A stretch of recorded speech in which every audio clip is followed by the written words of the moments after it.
All right, guys. How you doing today? Today we're going to talk about direct and inverse variation. It's coming from two different sections, from two different chapters. The reason that we combine them is because from here I'm going to go direct and inverse variation, then I'm going to do joint variation, then I'm going to do combinations. Okay, so that'll be tomorrow that we finish this up. But today we're going to talk about direct and inverse variation. And direct and inverse variation is just a form of a linear equation in some senses, and it describes how the independent and dependent variables relate to each other. When you have a direct variation, I want you to think about lightning, okay? When you hear thunder, the time it takes to hear thunder varies directly with the distance from the lightning. And it's modeled by this equation y equals 1/5 x, where y is the distance in miles and x is the time it takes to hear the thunder. So if it takes 10 seconds to hear the thunder, then that means it's about 2 miles away. Okay?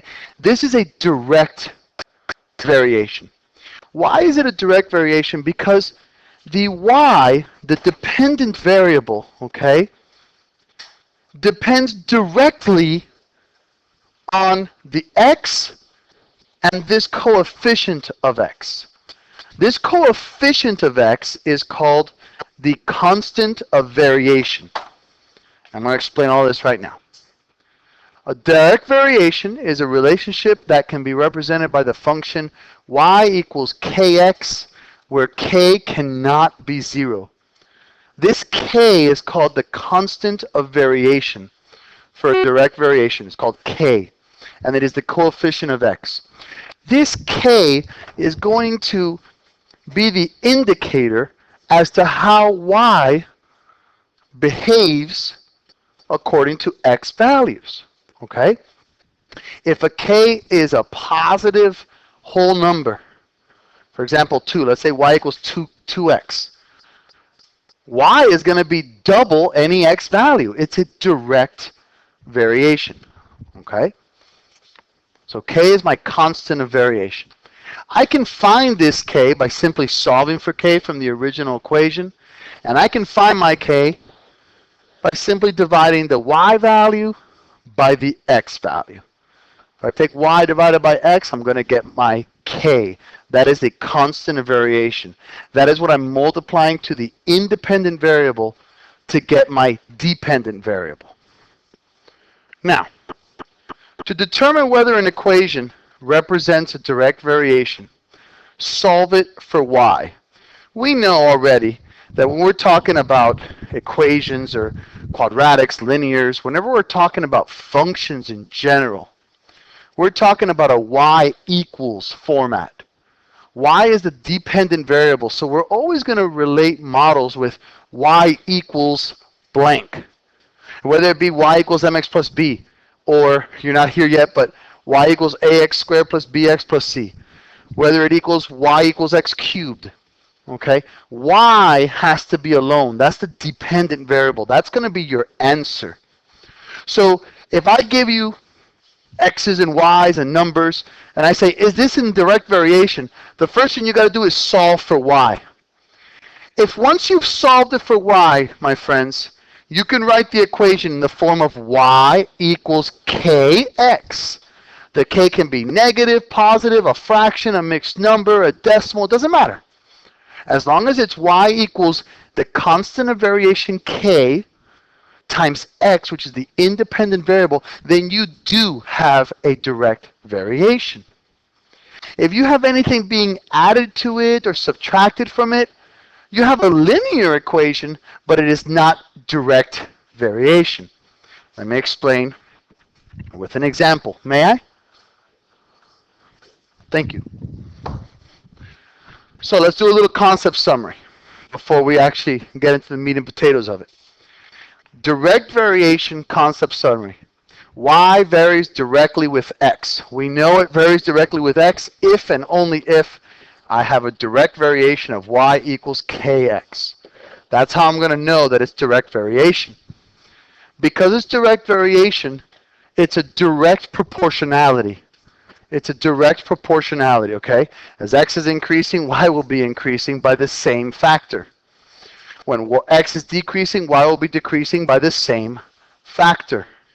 And k is constant so that it remains the same for every point x and y. Now, when x is increasing, y is increasing by the same factor. Let me explain what I'm talking about. Let's say I have y equals 1/2 x. Okay? Let's make a little table. When x is 0, y is 0, of course. When x is 1, y is 1/2. Right? When x is 2, y is 1. Isn't my y increasing by half every single time? So as the x is increasing, do you see how the y is increasing by the same factor? In this particular case, the y will be increasing by plus half every single time. So at 3, it'd be 1.5. At 4, it'd be 2. At 5, it'd be 2.5, etc., etc. Every increase in the x value gives you an increase of 1/2 in the y value. Yes, sir, my brother. That's exactly the right answer. It's because you have 1/2 x. Yes, sir, that's exactly correct. Whatever k is, that's the increment that y will be increasing by. Okay? K is basically a simplified version of the slope. It's basically what it is. And in this case, you have no y-intercept. When x decreases, y decreases by the same factor. For example, let's use the same thing. Let's use this 1/2 x. But this time, let's start with x values of, let's say, 10. 10, that's 5. But then if I go to 8, that's 4, right? If I go to 6, that's 3, correct? So again, every decrease in x relates to a decrease in y. This is a direct variation. Direct variation has direct proportionality.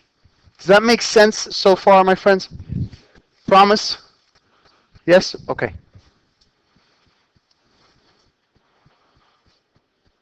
I'm not ignoring you. I just see a couple people writing down. Trying to be fair. Since I didn't post this. I haven't posted it yet. We're good so far? Thank you, guys. Sorry. All right, so now let's see how we can work this. Example 1. Does the equation represent a direct variation? If so, find the constant of variation. Well, we had just said that in order to see if it's a direct variation, solve for y.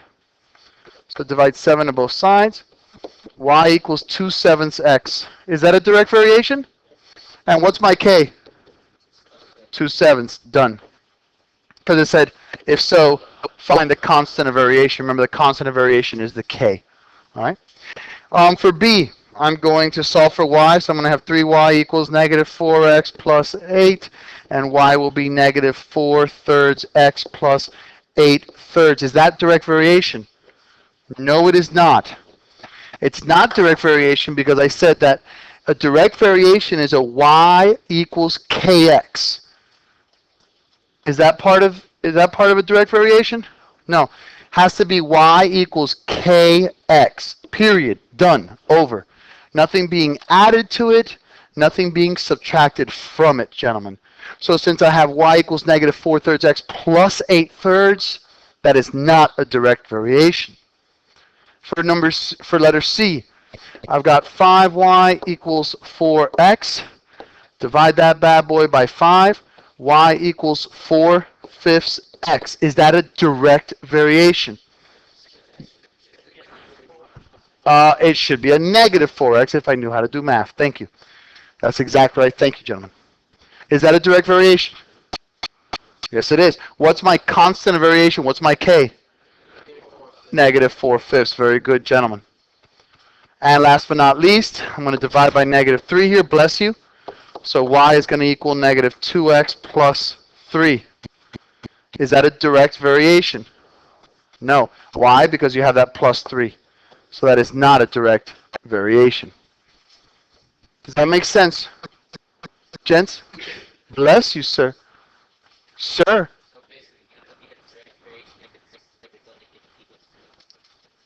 No, that makes no sense what you just said. You just finished saying, so basically it's a direct variation if it equals 0. Where do I have anything equaling 0 here? It's a direct variation if it is in the form of y equals kx, and there is no y-intercept. Okay, nothing being added to it and nothing being subtracted from it. I think what you were trying to say is that the y-intercept, the b, is 0. That's correct. It's 0. There is no y-intercept here. It's 0. Okay, sir. Because if k equals 0, what do I have? If I have 0 times x, I'm going to have y equals 0, which is just a horizontal line on the x-axis, and that's not a direct variation at all. Does that make sense, then? Thank you, sir. Okay? You guys with me so far? All right? Suppose y varies directly with x. So they're telling you that it varies directly already, okay, guys? And y is 35 when x is 5. What direct variation equation relates x and y?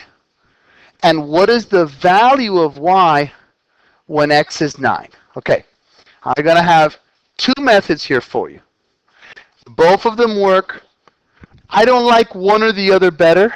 I'm just going to show you both methods because that's my job. Method 1. Okay. In method 1, what you would do is first find the constant of variation, find k. So in this particular example, if you guys remember, I know we just learned it, k equals the y value divided by the x value. So in this case, k equals 35 over 5, so k equals 5. But darn it, what's wrong with my math today? 7, thank you. Step 2, write the direct variation equation. The equation will be y equals kx. Step 3, plug in the value of x that they want you to plug in and find the y. So y would equal 7 times 9, which is 63. Okay? So that is how you would do this method 1. You found the k. You plugged in the k into y equals kx. And then you plugged in the x into y equals kx, and you found your y value. Here's the direct variation equation, and here is the answer when x is 9. Does that make sense so far, guys? Promise? Okay, now, another way you can do it, gentlemen, I'll do it in blue. Method 2, we're going to use, believe it or not, proportions. Okay? We're going to use proportions. Didn't we say that the k equals y divided by x, right? So let's think about this. If we set up the proportion like this, my y1 value over my x1 value, if I set that equal to the y2 value over the x2 value, I just set up a proportion, okay? The y and the x value can change all at once. But why would they remain proportional? Because the k is constant in a direct variation. So I can have 50 million different x and y points. They are all going to follow the rules of the k, the constant of variation. So k of the first values must equal the k of the second values. Does that make sense, guys? Because since I have a direct variation, the k is constant forever. So let's look at what we got. 35 over 5 equals y2 over 9. Literally. Cross multiply, yeah, 35 divided by 5 is 7. 7 times 9 is, so my second y value would be 63. Either way is fine. The only problem with method 2 is it does not give you the direct variation equation. So that's why I tend to use method 1. okay, because it sets up the equation for me. Some people just go ahead and do it method 2. They find the answer, and then they go back to y over k, and I mean y over x, and then they find their k. So it really depends on what makes you happier with this, okay? I'm not going to judge you on whether you did it method 1 or 2. If I ask for the direct variation, I want it. How you do it is up to you. Is that fair, guys? Okay. So another example, please. Suppose y varies directly with x, and y is 10 when x equals negative 2. What direct variation equation relates x and y? What is the value of y when x equals negative 15? I'm going to do it both ways again, guys, just to make sure you flow with that. So method 1, me personally, I'm going to find my k. So I know that k equals y divided by x. So I know that k equals negative 5. Step 2, I'm going to actually write my equation out. Y equals kx. Step 3, I'm going to find the y value when x is negative 15. So y equals negative 5 times negative 15.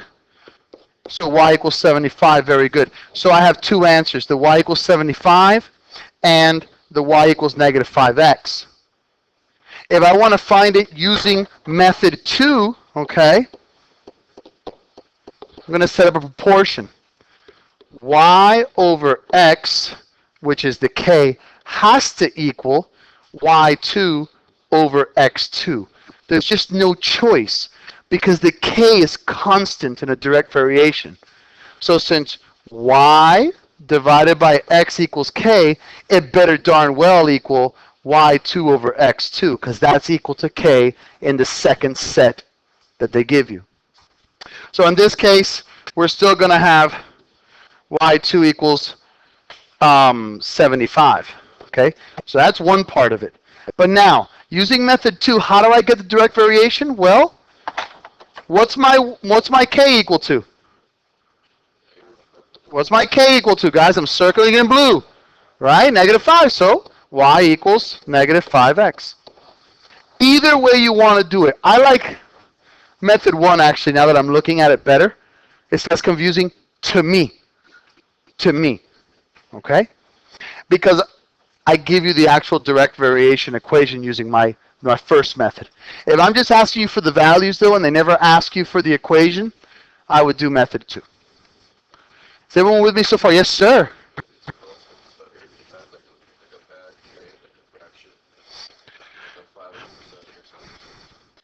Yeah, I mean, it's relative. I mean, because he asked, wouldn't method 2 work better if you had a nasty k? Yes and no, because remember, we're talking about direct variation. So even if it was like negative 5/7, if x is 4, it's going to be negative 20 over 7. You know what I'm saying? Because you're just going numerator to numerator, denominator to denominator. You're just multiplying the fractions. But whatever makes you feel more comfortable. Does that make sense, son?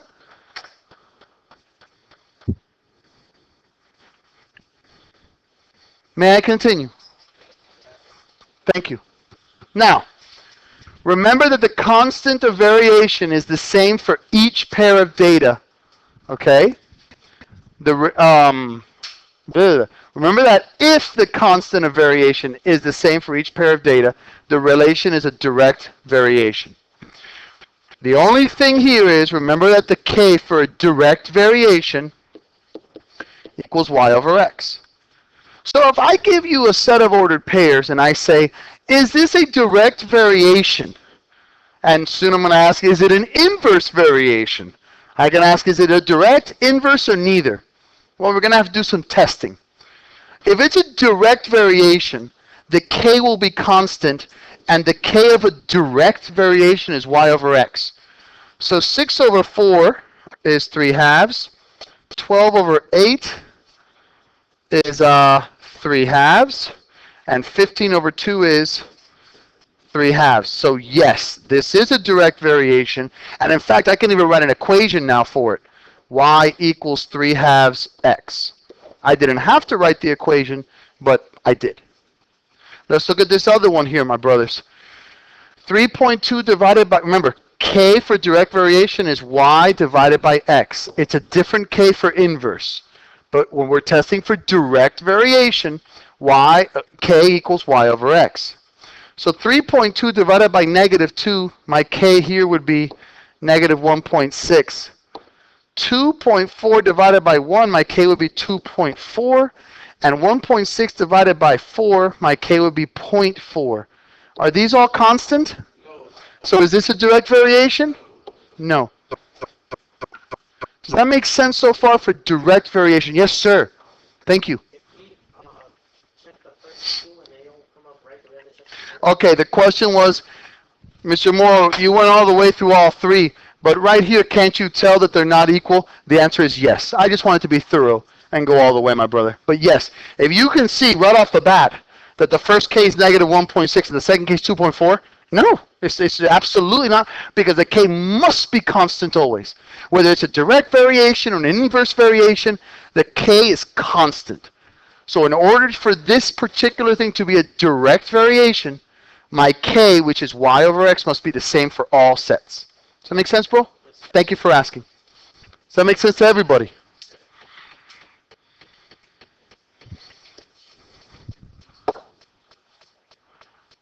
Okay, now let us continue here, gentlemen. Gentlemen. How about this one? 2.25 divided by negative 3. My K equals y over x. So what's 2.25 divided by negative 3? That's going to be 0.75 negative. Negative 0.75 divided by 1? Negative 0.75. And negative 3/4 is negative 0.75. So my K's are all the same. My K is constant. So I have a direct variation. And my equation will be y equals negative 3/4 or 0.75 x. Any questions on direct variation? Because we're going to go to inverse now in a second. Once, twice. Okay, sold for $1. Let's move on. Inverse variation. Okay, now, totally different, guys. Everything's inverted here, okay? Hence the inverse variation. The good news, K is still constant, okay? The K is still constant. Whether it's direct variation or inverse variation, your K, your constant of variation, is going to be constant. For an inverse variation, my brothers, you have y equals kx. Just a little review. Direct variation is y equals kx.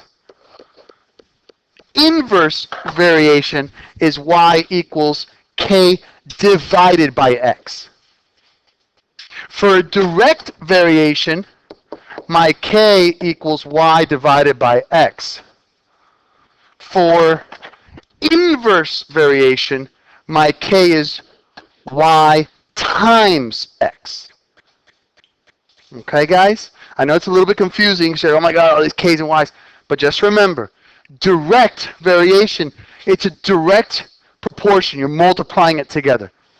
You're multiplying them together. You're multiplying the k and the x for direct. For inverse, you're dividing the k by x. Because it's inverted. It's reversed. It's an inverse. Okay? For example, the weight W that can be safely supported by a 2-inch by 4-inch piece of lumber varies inversely with its length L. So they're telling you that this is an inverse variation. Experiments indicate that maximum weight of 12-foot pine, 2x4, can support 400 pounds. Find a function that relates the maximum weight to the length L for any pine 2x4. Okay. I did a word problem because I know you guys love word problems. The weight, W, that's my dependent. So that's going to be my Y. Okay? And it's going to depend on my length L, which will be my X. Okay? So this inverse variation is going to be W equals my constant of variation divided by the length L. Does everyone see how and why I set that up? I haven't put any numbers in yet, but does everyone see how and why I did that? Thank you, sir. Well, I picked W because they said the weight was W, right? And I picked L for independent because they say length was L. So that's my X. That's like saying Y equals K over X. But this time W equals Y and L equals X. Thank you, son. Yes, sir. Absolutely it would matter if you chose L for Y. L for Y, L is the length. The length is independent. No, absolutely that would matter. Yes. Hugely, my brother. Thank you for asking. Okay? So now, I need to find my K. All right? I need to find my K. Well, my K equals my Y times X. Correct? My Y times X. Correct? That's what K is, right?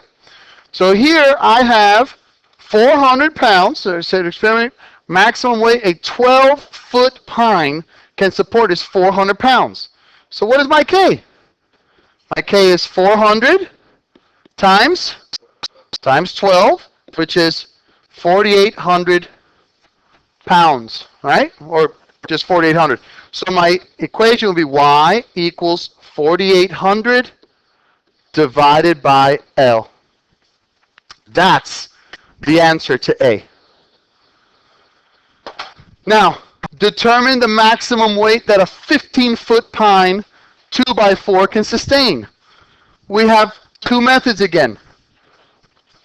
We can go W equals 4,800 divided by 15, okay, which is going to be like 333, I think. 4,800 divided by 15, 320. So that can hold 320 pounds. Or you can set up your proportion, okay?